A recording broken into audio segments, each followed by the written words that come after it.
Hey everyone, Coast Central here, and today I'm going to be reviewing Saw the Ride at Thorpe Park. Now, if you don't know, this is a Gerstlauer Eurofighter coaster and is themed to the Saw movie franchise. The theme on this ride is very well done. The main ant-dog queue has countless bloody mannequins and body parts in little boxes and has several different torture devices. This really sounds bad saying out loud. Anyways, the entire queue line is also barbed wire and it's just super creepy. However, the real creepy aspect of this ride has just begun as you head into the indoor section of the queue. There are some screens showing Jigsaw and also small statues of him. You go up some stairs that have blood stains all over them before you get into the station. The station is very loud as you have Jigsaw telling you what to do. You'll put your bags in a small locker and to get picked up after the ride and queue up into the next train.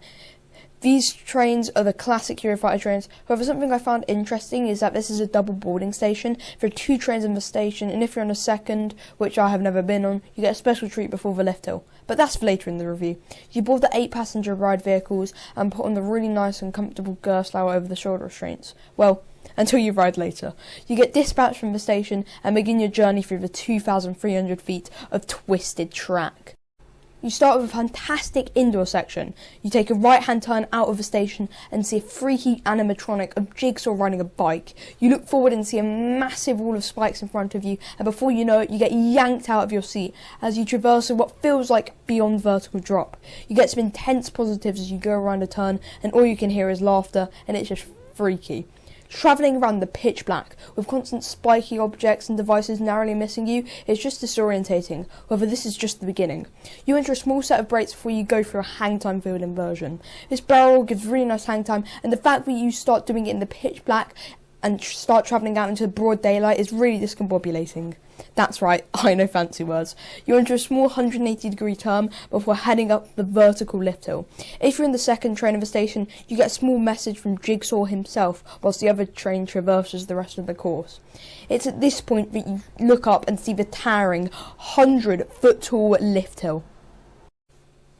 You start going up this lift hill and you're lying flat on your back. I can imagine if it was a sunny day that you get pretty blinded by the sun, but we don't get those in England, which is lucky or unlucky depending on how you see it.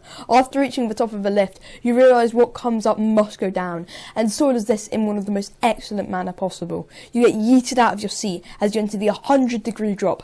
However, that's not the only good thing about this drop. You also have an incredible near miss with 3 massive swords that are constantly rotating. The pull out of this drop is also very intense, occasionally leading me to grey out. Now, so far, all have said great things about this ride. However, there is a reason this coaster isn't in my top 10, and that reason is the roughness. This ride needs some track work, or at least needs trains of a lap bar desperately.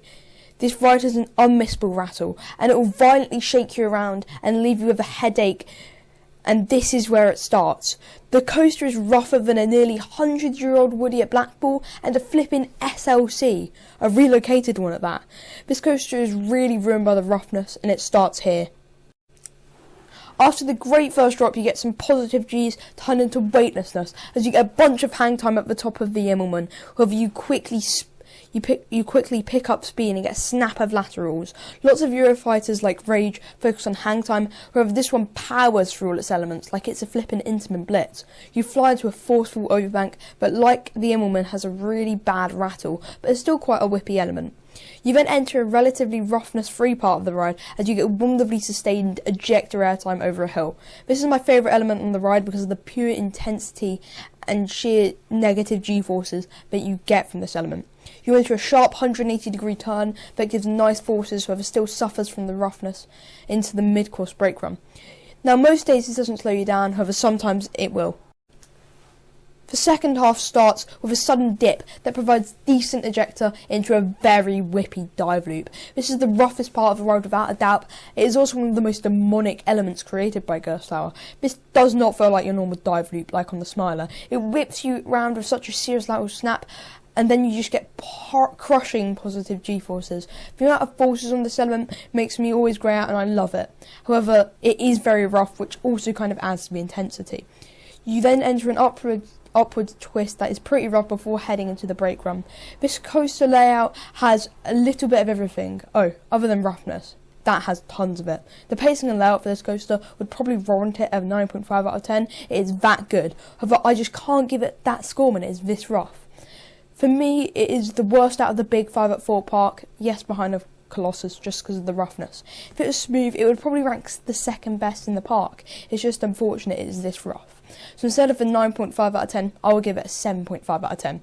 Yeah, I genuinely think the roughness ruins this ride that much.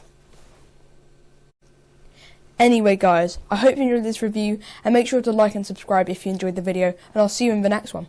Bye!